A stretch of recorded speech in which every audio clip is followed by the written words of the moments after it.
We can't overstate the importance of having goals. A 1979 study from Harvard looked at a class in the business school and their goal-setting habits. At that point in time, it found that 84% of the entire class had no set goals at all. 13% of the class had set written goals, but with no concrete plans, and the rest had both written goals and set concrete plans.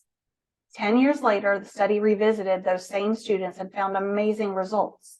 The students who had set goals but no plans were making twice as much as the majority of the class who set no goals at all. But the 3% who had goals and plans, they were making 10 times as much as the rest of the class, proving that some successes can be directly related to the amount of planning we're willing to do and the amount of discipline we allow to actually work the plan. So setting goals is pretty important to us to get things done, but according to this information, setting goals that work is even more important. So the last thing we're going to do is we're going to make a SMART goal. That's not smart as in an adjective, but SMART as in an acronym. The more detail you put into laying out your goals, the better you'll be able to tell how practical or achievable they are. And part of that is making sure that you're setting them up in a way that propels you forward and gives you distinct boundaries to get things done. Let's say that this is your resolution or that it's my resolution. But the first thing that we're going to do is we're going to make this goal specific. That means we need detail. It's not, I'm going to write a book. It's, I'm going to write a novel. And it's not even that I'm just going to write a novel. I'm going to write a novel that is an allegory for the current political state and is shown through the eyes of a young Union soldier in the Civil War. So I have an idea in my head for this book, and this is what this book is going to be. Does that mean it can't change? No, it just means you have some sort of vision or place of where you're headed. The second thing is that we're going to make the goal measurable. That means there needs to be a metric in place that you can look at and quickly note if you're on track. So if you're going to write a book, you'll say something like, I'm going to write at least 1,000 words a day for 3 months, or I'm going to write 1 chapter a month. It's a measure. It's a tangible thing that you can say, check, I've done that.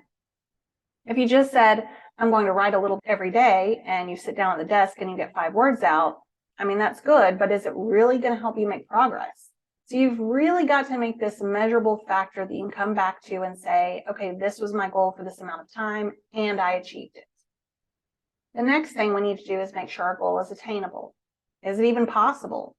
If you have a full-time job and 4 small kids, maybe you're a single parent, is it actually reasonable for you to say that you're going to write 1,000 words a day? Or is it too big that you're going to see it in a few weeks when things get tough and say, it's impossible, I'm out, I can't do this anymore? Remember, it's easy to dream big things. It's a lot different when the real world is there and you're having to juggle that plus your goals. So you need to have a dose of reality with this. Is it attainable? Then we need to make it relevant. Does it matter? Does it forward your vision? We've already sort of addressed this with those pesky whys, but have you always wanted to write a book, or are you just doing it because everyone that you know is? What is your why? And is it a big enough why to keep the goal relevant for you? Why does it matter? Keep in mind that it may not be something that just matters to you. It may mean something that matters to someone else. I want to finish building this house because my family needs a house and they want to move. You need to make sure that it has relevancy and that it has priority to you so it doesn't just get pushed to the side. Finally, we're going to make this time-based, meaning that you're going to set the time frame that this is going to happen in. So if you've got kids and a job, but all the kids are going to grandma's for the month of June, you may decide that's when you could do most of the work. Okay, so looking ahead to the future, I know that this month is light or this month is a great time for this kind of getaway. You can decide when you're going to do this.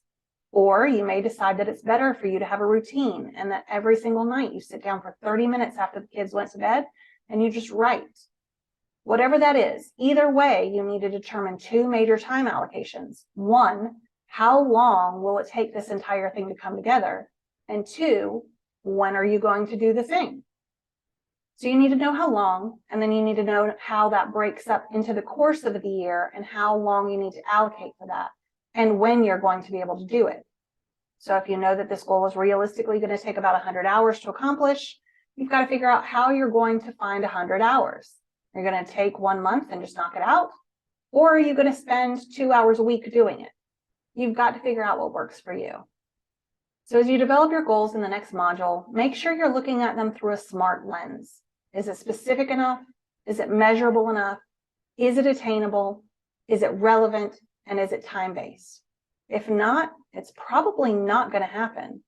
So rework your vision to be something workable that you can achieve and feel a great sense of achievement once you hit that 3%.